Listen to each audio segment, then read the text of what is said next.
I encourage you to subscribe to my membership zone to help me pay my own bills and live, and as a show of gratitude for the wisdom that you are receiving. To all, I salute you.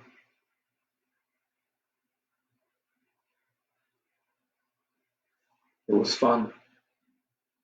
Fazer Gagalim.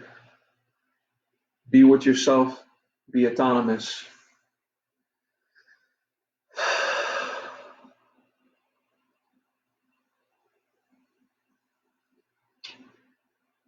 We will have class tomorrow by 11 a.m., which allows the people in the west of America early in the morning to participate, which allows the European in their afternoon or early evening to participate.